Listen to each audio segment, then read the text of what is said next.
In what might be the best bogey we're going to see all week at the Players' Championship, Justin Thomas tidies up a smooth 62, 78-62, uncharted territory here at the Players' Championship. He's not winning this tournament. Right now, it's Akshay Bhatia and Minwoo Lee up at the top of the leaderboard at 11 under. JJ Spawn, one shot back. But all the talk here in round two, gentlemen, was around Justin Thomas. We came in to the day. He had a 1% chance to make the cut after shooting a 6 over 78. Now all of a sudden, he not only makes the cut, ties the course record, almost broke it until that water ball on 18. And Ben, dare I say, Justin Thomas is live to win this tournament? 100% he's live to win this tournament. I mean, I would have not taken 7,500 to 1 this morning for him to win this tournament. Now he's 75 to 1, as you said, after that incredible round. And we've got some wind coming, and he's going to go out ahead of the game. I really think he can put another score up on the board, and he's in this thing. I tell you what, after yesterday's round, I was not feeling too proud of myself and having JT as an expert pick to win outright. No, he likes his course, but yesterday he just didn't see that. Today was what I was expecting. Today's the JT I like to see at Sawgrass. He had some special shots out there today. Don't know if we'll see another 62 going into tomorrow, but if we see some good play from JT, watch out for him headed into Sunday. If he shoots 62 in 35-mile-an-hour gusts, which we might get tomorrow, then it is his tournament. Yeah. As far as I'm concerned, he's going to win this thing for the second time. Round one, dead last in strokes gained tee to green. Round two, first in strokes gained tee to green. An incredible turnaround. And before we go too much further, gentlemen, I think if we roll back the tapes from our show yesterday, a certain Aussie called out not one, but two youngsters to make a charge. He had Stingwoo Lee, and he had Akshay, and now we owe you some flowers, Benny. Boys are at the top of the leaderboard, looking good. I'm loving it. I'm hoping they can keep this thing going. Obviously, look, it's going to be a big step up for them to get through the weekend and stay at the top of the leaderboard. But we get wind again. Akshay Bhatia, he's won at the Bahamas, also in Houston, was it? Or in Texas, where it was windy. And Minwoo Lee, he's from Perth in Australia, one of the windiest cities in the world. So they both know how to play in the wind. They're up there ready to go. I'm loving it. I'm loving being right about something, because I also said today, back Ludwig Oberg for just about everything you could, and he ejected himself out of the tournament. So I've got to have something good going for me. It was very relatable for the shank and then double water ball on 16. We've all been there. So you mentioned it, Ben, though. We're talking about the weather. Heading into round three, it's going to get crazy out here in Ponte Vedra Beach, in a good way if you're not playing, right, in the field. Winds 15 to 25 miles an hour, gusts up to 30, and the biggest part of the wind is forecast to be from 4 to 7 p.m. Casey, last time I checked, that's like 13 of the holes for the leaders. How do you feel like that's going to impact your handicap? Does it make you look a little bit further down in the chase pack for some of the guys that are going to play a little bit more before the winds really get going? Yeah, I mean, I'm going to hop on Ben's train here, and I think this is made special for Minwoo. He's already got the lead going into tomorrow. His ball flights are made for wind, even when it's not windy. You've seen some special shots on this course. I mean, even on the new tree with number 6, it's like he was excited to see that when it creates a tougher tee shot. If he can kind of maintain and stay at that top while other guys struggle in those really high winds, watch out for Minwoo. I will say this. A couple of months ago, I would have said about Rory McIlroy in the wind, no chance, stay away from him, high ball flight, all the rest of it. But what he did at Pebble Beach when we had weather recently to win that tournament really showed me he's got the variety of shots and is able to do what he needs to do, whatever is thrown at him. So I think Rory's in great shape as well. Obviously, I'm still liking Minwoo Lee. I hope he can keep this up. Rory definitely in the mix. My man Colin Morikawa lurking.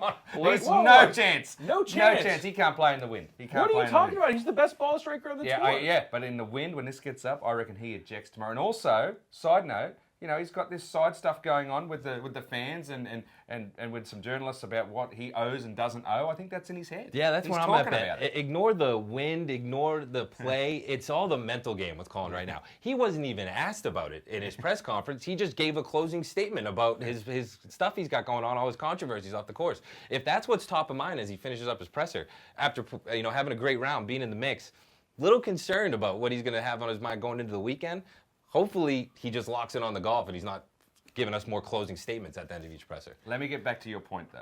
We're handicapping with the wind, okay? So if the guys that are going out well in advance of those leaders absolutely have a chance to get out in front and make a statement on the front nine especially. Maybe they can get through 12 holes. As we know, 9, 10, 11, and 12 are birdie holes generally on moving day especially. If they can get out there and get amongst it, put 5 or 6 under on the board before those leaders go off, that is going to put a cat amongst the pigeons. Amongst the pigeons every time. I think I'm ready for the Ben Everill special, and it gets me in the curveball every time. I must say, before we move on, a closing argument to Colin Morikawa. Put on the hater blockers. Don't worry about these guys over here.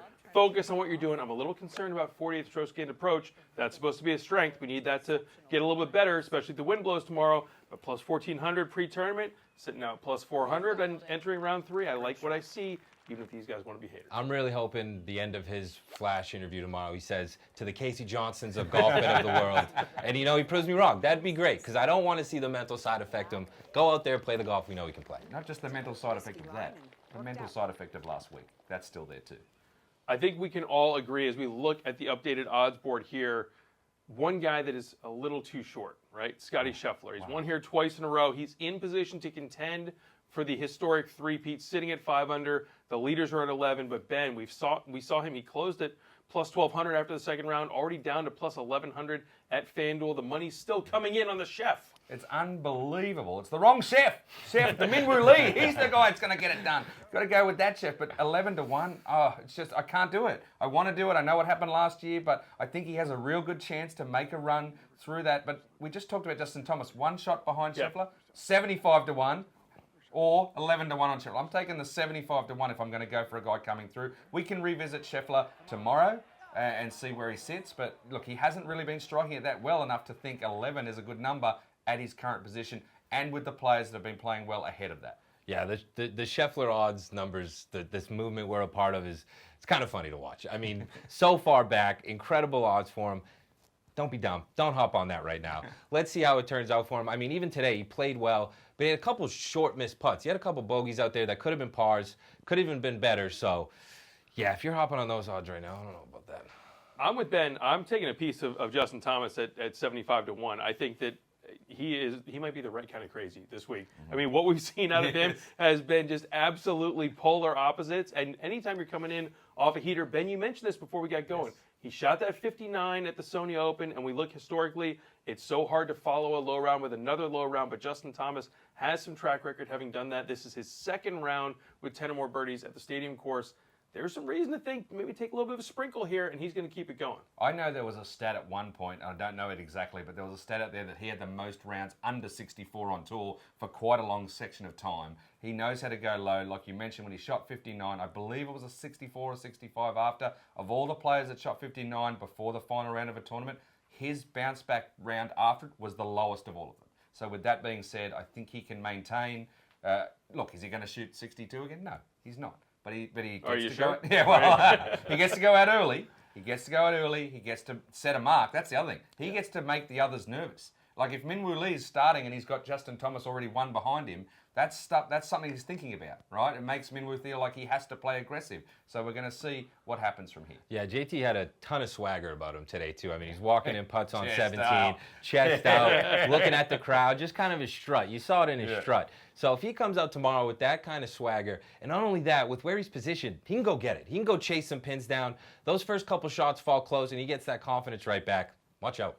Two guys had the strut going, Thomas and Rory. Rory had the strut back. I think he loved beating Scheffler over these first two rounds. I think that was a big deal to him, and I think he wants to take that further.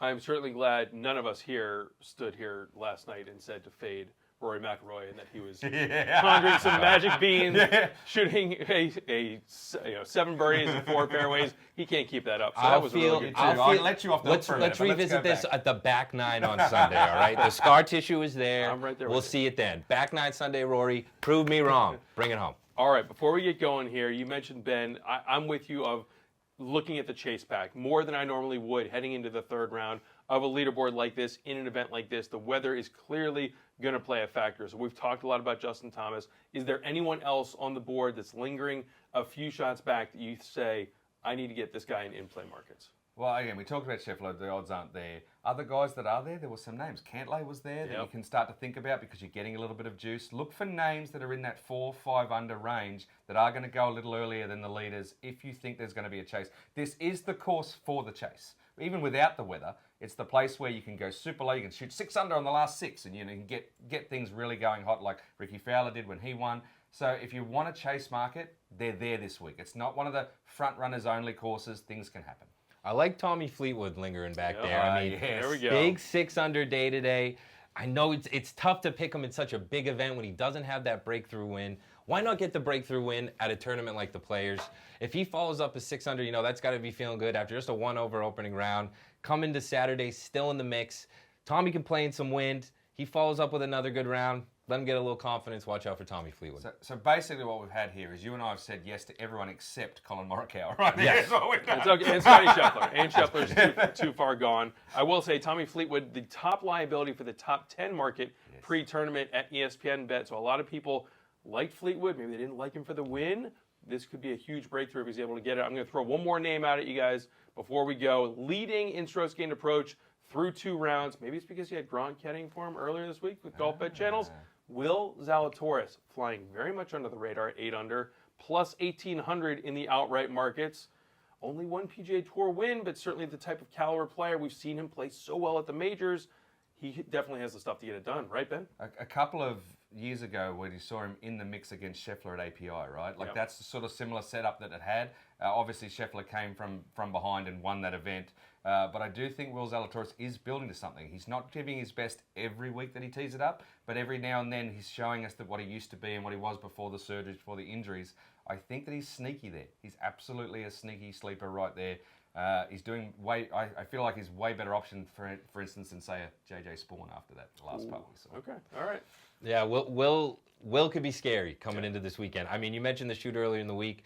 I know it doesn't necessarily dictate how he's going to play, but he seemed confident just during that shoot. Vibes were high. Vibes were super high. I mean, he's chipping 3 woods to a couple feet or 3 irons to a couple feet while we're doing the shoot.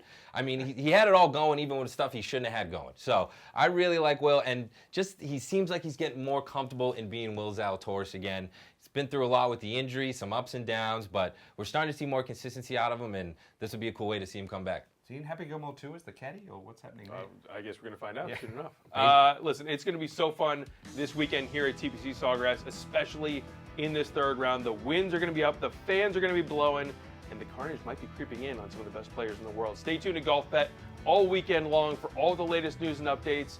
We're getting closer to crowning a champion. Over on the water balls.